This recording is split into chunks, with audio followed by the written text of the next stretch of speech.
ওই রকম ভাবে পুলিশকে দিয়ে আচ্ছা, ওখানে সামনের দিকে একটা চ্যালেঞ্জ দিচ্ছি এখানে যেমন বিরুদ্ধে যে এই রামলীলা পার্ক থেকে মূল মিছিল বেরোচ্ছে, অনেক মানুষ নেমেছে। এই মূল মিছিলের সাথে যুক্ত হবেন শিয়ালদা স্টেশন থেকে আসা যারা ইতিমধ্যে ওখানে জড়ো হয়েছেন, তারাও মিছিলে এখানে যুক্ত হবে মৌলালির মোড়ে।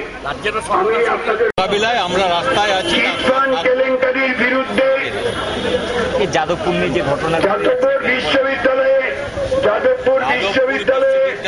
যে পুলিশি হামলা ছাত্রছাত্রীদের উপর, তার বিরুদ্ধে আজকে ময়দানে নেমেছে রাজ্যপালের উপর ধর্মঘটকারী ট্যাক্সি চালকদের সমর্থনে আজকে যে মিছিল, সেই মিছিলে যারা ইতিমধ্যে সামিল হয়েছেন তাদের বলতে গিয়ে আছেন মিছিলের সামনে, তাদের বলছে এখান থেকে সরে আসুন। বামফ্রন্টের আহ্বানে আজকে যে মহামিছিল, সেই মিছিলের কাজ শুরু হচ্ছে। কংগ্রেস বিমান বসু, কংগ্রেস সূর্যকান্ত মিশ্র, কংগ্রেস মঞ্জু কুমার মজুমদার, কংগ্রেস হাফিজ আলম সৈরানি, কংগ্রেস কংগ্রেস সুকুমার ঘোষ, কংগ্রেস শৈবাল চ্যাটার্জি, কংগ্রেস শিবনাথ সিনহা, কংগ্রেস নজরুল ইসলাম। পরশুদিনের মিছিলটাকে বলা হয়েছে নেশারুদের মিছিল, অভিষেক বন্দ্যোপাধ্যায় বলেছেন। মিছিলটাকে নেশারুদের মিছিল বলছে, তাদের বিকৃত রুচি। আর তারা যেহেতু নেশা করে পড়ে থাকে, আর নেশাগ্রস্ত মানুষ মারা গেলে তাদেরকে ক্ষতিপূরণ দেয়, তাই তারা নিজেরা যেহেতু নেশাগ্রস্ত, নেশার ঘরে সবাইকেই নেশাগ্রস্ত মনে করে। সারদা সহ বিভিন্ন চিটফান্ড কাণ্ডে প্রতারিতদের অবিলম্বে টাকা ফেরত দিতে হবে। সারদা সহ চিটফান্ডের দ্বারা প্রতারিত আমানতকারীদের অবিলম্বে টাকা ফেরত দিতে হবে। এখানে এসে পৌঁছবে। আমরা আমাদের সংক্ষিপ্ত সবার কাজে প্রথমেই যে কথা বলতে চাই, এটা আপনারা জানেন, এই সমাবেশ ডাকা হয়েছিল, এই মিছিল ডাকা হয়েছিল সারদা চিটফান্ড সহ অন্যান্য চিটফান্ডের যে অসংখ্য মানুষ নিঃস্ব হয়ে গেছেন, আমানতকারী, তার কেউ বলছে সংখ্যা 17 লক্ষের উপরে, তার বেশিও হতে পারে, কম তো নয়। এই আমানতকারীদের টাকা লুট হয়েছে। এই আমানতকারীদের টাকা তৃণমূল কংগ্রেস তারা তাদের নির্বাচনে ব্যয় করেছে। এই আমানতকারীদের টাকা বিভিন্নভাবে তৃণমূল কংগ্রেসের পক্ষ থেকে 9-6 করা হয়েছে। এটা এখন একেবারে জলের মতো পরিষ্কার।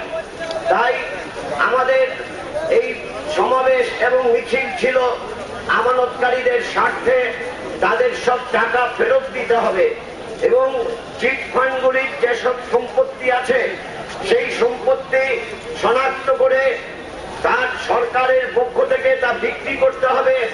বিক্রি করে তারপর তা আমানতকারীদের ফেরত দিতে হবে। আপনারা সবাই অবহিত আছেন যে আমাদের সরকার তারা এই সিবিআই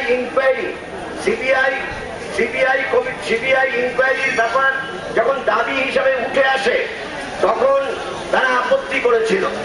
এরপরে যখন কোর্টের রায়ে সিবিআই ইনকোয়ারি করার সিদ্ধান্ত হয় তখন সেই কোর্টের রায়ের বিরুদ্ধে অ্যাপিল করেছিল। রাজ্য সরকারের টাকা, তৃণমূল কংগ্রেসের কোন ব্যক্তির পকেটের টাকা না, রাজ্য সরকারের 11 কোটি টাকা ব্যয় করে তারা এই সিবিআই ইনকোয়ারি আটকানোর চেষ্টা করেছিল। থেকে শুরু করছি গত 28শে আগস্ট আমাদের কলা ছাত্র সংসদের আর্টস ফ্যাকাল্টিরই একটি মেয়ে দাবি করে যে তাকে ইউনিভার্সিটির কিছু ছাত্ররা তাকে শ্লীলতাহানি করেছে। তারপরের দিনই 29শে আগস্ট সে যখন উপাচার্যের কাছে যায়, উপাচার্য তাকে বলেন যে তুমি 2 দিন পরে এসো বা কিছুদিন। আমাদের যে সুনির্দিষ্ট দাবিগুলো তুলে ধরবার জন্য, কিন্তু তার পরবর্তী ঘটনাবলীও আপনারা জানেন। যাদবপুরে যা ঘটেছে, সরকার যেভাবে বর্বরভাবে আক্রমণ করেছে ছাত্রছাত্রীদের উপরে, তার পরিপ্রেক্ষিতে এবং এখানে ট্যাক্সি চালকদের যে একটা ধর্মঘট হচ্ছে কর্মচারীদের, শ্রমিকদের, তাদের সেই ধর্মঘট, এই দুটো বিষয় তাকেও আমরা সংহতি জানানোর জন্য এই কর্মসূচিতে আমরা পরবর্তীকালে স্থির করি।